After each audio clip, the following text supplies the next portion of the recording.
បាទជម្រាបសួរទាំងអស់គ្នាចឹងថ្ងៃនេះយើងតមេរៀនរបស់យើងទៀតចាប់ផ្ដើមយើងចូលតទៅនឹងការគូស grid line ចឹងមុននឹងចូលការគូស grid line ខ្ញុំសូមបង្ហាញបន្តិចតទៅនឹង property ហើយនឹង project browser នេះដោយសារអាចនឹងគ្នាយើងខ្លះគាត់បើកមកវាបាត់ណាវាអត់ឃើញ project browser ឬក៏បាត់ property អីចឹងយើងអាចចូលទៅបើកវិញនៅកន្លែង venue ចូលកន្លែង venue នេះហើយយើងចូលមកពាក្យ user interface ហើយយើងគ្រាន់តែគ្រីសមកអញ្ចឹងណាកាលណាដែលវាបាត់មានន័យថាកន្លែងនេះវាអត់ទាន់មានគ្រីសទេអញ្ចឹងយើងត្រូវការគ្រីសមកបានវាបង្ហាញមកលើផ្ទាំងរបស់យើងនេះអញ្ចឹងណាដូចខ្ញុំគ្រីសនេះឃើញទេ project browser ហើយនិង property អញ្ចឹងវាចេញមកទាំងពីរអញ្ចឹងណាពេលខ្លះវា load មកឆ្វេងមកស្ដាំទាំងពីរអញ្ចឹងទៅប៉ុន្តែចាំយើងទាញមកដាក់មួយឆ្វេងមួយស្ដាំអញ្ចឹងទៅស្រួលយើងមើលអញ្ចឹងពីរហ្នឹងត្រូវតែមានណាដាច់ខាតត្រូវតែមានអញ្ចឹងអូខេឥឡូវយើងចាប់ផ្ដើមចូលមេរៀន grid line តែម្ដងដើម្បីយើងអាចគូស grid line បានត្រូវចេះមើលប្លង់អញ្ចឹងយើងត្រូវចេះអានប្លង់ខ្លះសិនណាយើងយល់ពីប្លង់សិនបានយើងអាចគូសទៅបានល្អអញ្ចឹងខ្ញុំយកប្លង់ground floor មកអញ្ចឹងនេះប្លង់ ground floor របស់យើងអញ្ចឹងប្លង់ ground floor នេះគឺយើងចាប់ផ្ដើមមើលពីមុខអគាររបស់យើងនេះយើងមើល 3D សិនណាយើងមាន 3D អគាររបស់យើងមានរូបរាងហើយវាមានលយទៅសល់មកពីមុខពីដើមហ្នឹងពីមុខណាពីមុខអគាររបស់យើងអញ្ចឹងយើងគ្រាន់តែមើលប៉ុណ្្នឹងឯងណាយើងមើលបែបងាយអញ្ចឹងដើម្បីអីយើងមកមើល grid line ថាតើ grid line របស់យើងដែលបានកំណត់ហ្នឹងវានៅក្នុង grid ប្រភេទលេខឬក៏អក្សរអញ្ចឹងណាតាមយើងកំណត់អញ្ចឹងនៅក្នុងប្លង់គឺយើងបានកំណត់ grid របស់យើងហ្នឹងគឺយើងកំណត់ជាលេខណាអញ្ចឹងពីមុខយើងកំណត់លេខ1លេខ2លេខ3ហើយបណ្ដោយនៃអគារគឺយើងកំណត់ A0 ABCD អញ្ចឹងទៅអញ្ចឹងកាលណាដែលយើងកំណត់ grid line អញ្ចឹងយើងងាយស្រួលគូសយើងដឹងថាអូខេទទឹងនៃអគារនៅខាងណាហើយមុខនៃអគារនៅខាងណាអញ្ចឹងដល់ពេលដែលយើងគូស grid line អញ្ចឹងណាយើងកំណត់ស្រួលកាលណាដែលយើងអត់ចេះមើល grid line យើងចង់គូសយើងអត់ដឹងទៅគូសពីណាទៅមុនពេលខ្លះគូសបច្រាស់បដោយមកមុនទៅជាគូសដាក់ ABCD មុនអញ្ចឹងវាអាចនឹងខុសទៅតាមប្លង់ណាខុសទៅតាមប្លង់ដែលយើងបានកំណត់អញ្ចឹងយើងចូលមក Revit មកអញ្ចឹងជំហានដំបូងដើម្បីយើងអាចគូស grid line បានយើងអាចប្រើ command grid line តែម្ដងក៏បាន GR ណាយើងចុច command GR ក៏បានអូខេខ្ញុំ escape សិនឬក៏យើងចូល structure ហើយយើងចុច grid តែម្ដងអញ្ចឹងណានេះឃើញទេឬក៏យើង escape វាសិនហើយយើងចុច command GR ណាយើងចុចលើ keyboard ណាចុចលើ keyboard យើងចុច command វា GR ទៅវាចេញជាឲ្យយើងចាប់ជាចំណុច grid ហើយអញ្ចឹងយើងគូស grid យើងគូសឲ្យចំកណ្ដាលមកអញ្ចឹងយើងធ្វើម៉េចgrid 1 2 3អញ្ចឹងអាលេខ2ហ្នឹងវាចំកណ្ដាលមកអញ្ចឹងណាដើម្បីវាចំទិសគេថាទិសទាំង4របស់យើងណាអូខេអញ្ចឹងឥឡូវខ្ញុំចាប់ចំណុចលេខ1សិន grid ទី1អញ្ចឹងយើងចុច grid ទី1ហើយយើង escape វាចេញសិនណា escape វា2ដងអញ្ចឹងទៅហើយចុចលើ grid line របស់យើងអញ្ចឹងនៅពេលដែលយើងចុចលើ grid line របស់យើងនេះចំណុចនេះហើយដែលខ្ញុំបានបញ្ជាក់ប្រាប់ហ្នឹងបញ្ជាក់ប្រាប់ថាយើងត្រូវមានអីគេត្រូវមាន property ណាត្រូវមានផ្ទាំង property នេះដើម្បីយើងកែ grid line របស់យើងគឺវាចេញមកអក្សរ D អញ្ចឹងយើងកែវាទៅជាលេខ1មកហើយយើង enter យើង grid line របស់យើងមកលេខ1ហើយអញ្ចឹងយើងមើលគម្លាតពី grid 1មក grid 2ប៉ុន្មានអញ្ចឹង6ម៉ែត្រ6ម៉ែត្រដល់12ម៉ែត្រណាយើងមើលប្លង់មក6ម៉ែត្រ6ម៉ែត្រអញ្ចឹងយើងគូសមកយើងអាច copy តែម្ដងឬក៏យើងគូសថ្មីតែម្ដងក៏បានណាឥឡូវខ្ញុំគូសថ្មីចុះអញ្ចឹងយើងចុច command GR ដដែលហើយយើងមើលណាយើងអាចដាក់ម៉ៅយើងមកឃើញវារត់លេខឲ្យយើងហើយយើងចាំយើងចុចឧទាហរណ៍6ម៉ែត្រយើងចុចប៉ក់មួយអញ្ចឹងមកឃើញទេអញ្ចឹងវាលឿនណាវាលឿនហើយមួយទៀតឧទាហរណ៍ ឥឡូវយើងបានមួយហើយឥឡូវយើងចាប់ផ្ដើមគូសពី grid 2ទៅ grid 3 6ម៉ែត្រទៀតអញ្ចឹងយើងអត់បាច់ធ្វើអញ្ចឹងក៏បានដែរកុំឲ្យថាវាពិបាកយើងគ្រាន់តែទាញវាមកស្ដាំបន្តិចហើយយើងវាយវា6ម៉ែត្រតែម្ដងអញ្ចឹងវានឹងចេញ grid ទី3ឲ្យយើងហើយយើងអូសទៅលើទៅហើយយើងចុចប៉ក់អញ្ចឹងទៅវាជាប់ហើយយើង escape ផ្ដាច់ពេញមកអញ្ចឹងយើងបាន grid 1 2 3ហើយអញ្ចឹងយើងចាប់ផ្ដើមទៅគូស grid បដ ாய் របស់យើងនេះគឺ A0 A B C D អញ្ចឹងយើងមើល dimension របស់គេពី A0 ទៅ A មែន2ម៉ែត្រកន្លះ4ម៉ែត្រ8 4ម៉ែត្រ8 5ម៉ែត្រ5ម៉ែត្រ4ម៉ែត្រណាយើងមើលអញ្ចឹងមកហើយការចេញពីអនេះគឺយើងចេញពី A0 A B C D រហូតដល់ F ហើយ2ម៉ែត្រកន្លះ4ម៉ែត្រ4ម៉ែត្រ5ម៉ែត្រ5ម៉ែត្រ4ម៉ែត្រអញ្ចឹងយើងមើលឲ្យចេះមើលប្លង់អញ្ចឹងបានយើងគូសទៅលឿនអញ្ចឹងខ្ញុំវិល comment GR ហើយខ្ញុំចាប់ដើមគូសយើងគូសកាត់គ្នាធម្មតាអញ្ចឹងណាយើង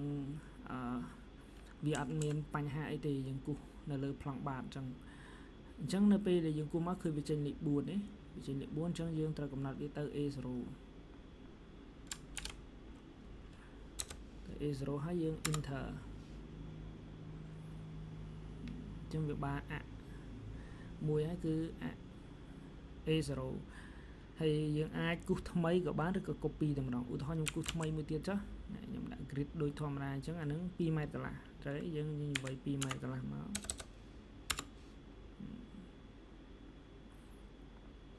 ហើយ escape មួយអញ្ចឹងយើងមើលកន្លែងនេះប្រយ័ត្នណា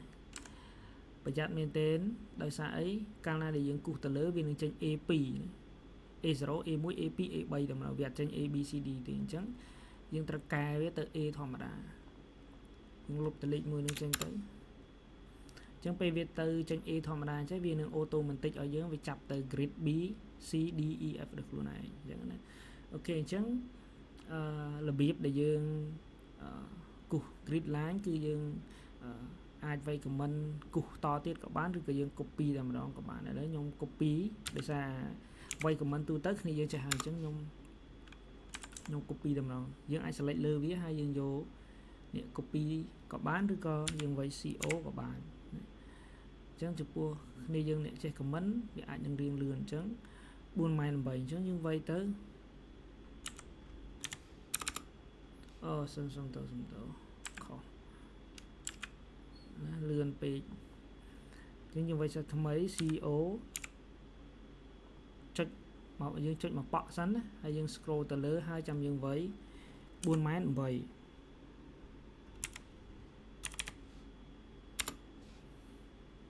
ញវាបានហើយអញ្ចឹងទៅលើទៀតប្រហែល4ម៉ែត្រ8ទៀតអញ្ចឹងយើងអាចមើលនៅលើនេះផ្ទាល់ក៏បានដែរនេះយើងចុចយើងទាញវាទៅលើទៅដល់4ម៉ែត្រ8ចាំយើងចុចមកប៉ក់ទៅណាអញ្ចឹងក៏បានដែរឃើញទេអញ្ចឹងយើងប្រើវិធីសាស្ត្រមួយណាក៏បានឲ្យទៅលឿន4ម៉ែត្រ8ហើយយើង5ម៉ែត្រ5ម៉ែត្រណា5ម៉ែត្រយើងទាញវាមួយអញ្ចឹងមក5ម៉ែត្រហើយទៅលើទៀត5ម៉ែត្រទៀតហើយទៅលើទៀតគឺ4ម៉ែត្រ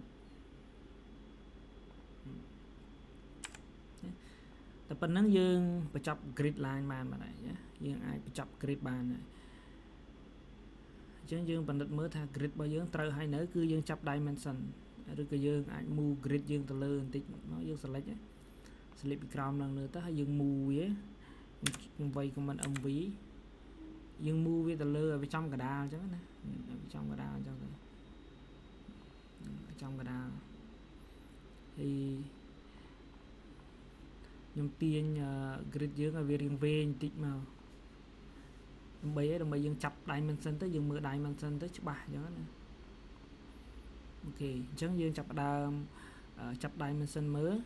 ដើម្បីផ្ទៀងផ្ទាត់ថាតើយើងបានគូសនឹងត្រូវហើយនៅយើងចុច comment DR ណាចុច comment DR DI សំទោស DI អញ្ចឹងខ្ញុំចុចសារថ្មីអក្សរ D ណាយើងចុចអក្សរ D ហើយយើង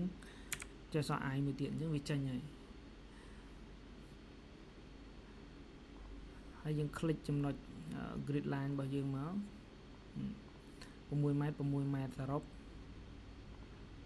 12ម៉ែត្រ ចឹងតេតូននឹង color យើងអត់បាច់បារម្ភទេអញ្ចឹងណាអត់បាច់បារម្ភទេគ្នាយើងចង់ចេញពណ៌ខ្មៅគ្នាយើងខ្លះអាចនឹងគូទៅចេញពណ៌ខ្មៅអានឹងយើងតេតូននឹងចាំយើង edit វាក្រោយក៏បានដែរវាអត់ប៉ះពាល់អីទេណាព្រោះយើង edit វាមួយវាទៅទាំងអស់ទេអញ្ចឹងយើង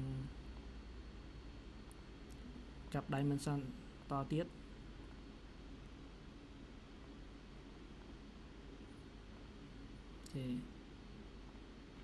ហើយចាប់សរុបមកអញ្ចឹងខ្ញុំព្យាយាមធ្វើមួយដើម្បីគ្នាយើងចាប់បានណាដូចជាអត់លឿនទេ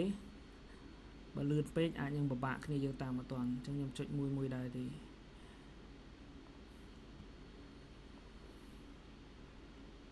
ញ្ចឹងយើងចង់ change វាបដូរ color វាទៅខ្មៅក៏បានខ្ញុំបដូរវាទៅខ្មៅ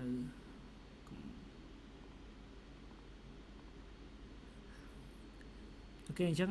គ្នាយើងចង់បដូរយើង select លើវាឬក៏យើងចង់ដាក់ color អីដាក់ទៅយើងចុចលើ dimension របស់យើងមកយើងមើលកន្លែង edit tab ហើយយើង scroll មកក្រោមរកមើលពាក្យ color ហើយយើង select លើ color ទៅដាក់ color អីក៏បានដែរអញ្ចឹងសម្រាប់ខ្ញុំដាក់វា black អញ្ចឹងទៅព្រោះវា dimension ខ្ញុំអត់ចង់ដាក់ color ទេអញ្ចឹងខ្ញុំយើងបានគូស grid line ហើយយើងមិនបាច់ទេខាងនេះយើងអត់បាច់គូសទេណាយើងគូសត្រឹមប៉ុណ្្នឹងក៏បានឬក៏យើងចង់គូសខាងក្រោយទៀតក៏បានដែរយើងចង់ចាប់ខាងក្រោយនេះទៀតចាប់វាមកផាច់ទៀតមកវាមានឲ្យគ្រប់ទាំងម្ដងអូខេអញ្ចឹងយើងផ្ទៀងផ្ទាត់មើលជាមួយប្លង់របស់យើងផ្ទៀងផ្ទាត់មើលថាតើត្រូវជាមួយប្លង់របស់យើងហើយនៅ grid 1មក2មកgrid 2មក3 6ម៉ែត្រ6ម៉ែត្រត្រប់ទាំងអស់12ម៉ែត្រអូខេត្រូវអញ្ចឹងណាត្រូវតាមប្លង់យើងហើយ6ម៉ែត្រ6ម៉ែត្រឬ12ម៉ែត្រហើយបើសិនបើយើងគិតថាតូចពេកយើងអាច edit វាបាននៅក្នុងនេះណាអក្សរវាណាដោយសារយើងយកអក្សរនេះវាត្រឹមតែ 2.5 ទេអញ្ចឹងយើងអាចយក3ក៏បានដែរអញ្ចឹងណានេះ text size យើងចង់ឲ្យវាធំយើងយកវា3មកអញ្ចឹងណាប៉ុន្តែខ្ញុំគិតថាប៉ុណ្ណឹងល្មមនៅពេលដែលយើង print នៅលើប្លង់A3 មកវាច្បាស់ហើយព្រោះពេលយើងដាក់នៅក្នុង project មើលក្នុង project វារាងតូចពេលយើង print ជាក់ស្ដែងអត់ទេវាច្បាស់អញ្ចឹងយើង check តទៀតអញ្ចឹង grid A0 មក A 2ម៉ែត្រកន្លះ4ម៉ែត្រ8 4ម៉ែត្រ8 5ម៉ែត្រ5ម៉ែត្រនិង4ម៉ែត្រអញ្ចឹងយើងផ្ទៀងផ្ទាត់អញ្ចឹងសិនណាប្រយ័ត្នតែពេលយើងអត់ផ្ទៀងផ្ទាត់នៅពេលដែលយើងគូសសរខុសគឺខុសហើយខុសគូសសរខុសធ្នឹមខុសមកឆែកប្រវែងមកខុសតែបន្តិចគឺប្លង់ហ្នឹងគឺស្មើ0ហើយតែពេលយើងចាប់ផ្ដើម apply ធ្នឹម apply សរ apply ជើងតាងអីអូខេអញ្ចឹងយើងសេរីវាហើយអញ្ចឹងតើតើនឹងការគូស grid line របស់យើងមេរៀនរបស់យើងមានតែប៉ុណ្្នឹងទេហើយសង្ឃឹមតែគ្នាយើងអាចយល់ហើយព្យាយាមគូសឲ្យបានត្រឹមត្រូវទាំងអស់គ្នាទៅតាមប្លង់បច្ចេកទេសរបស់យើងបាទអរគុណ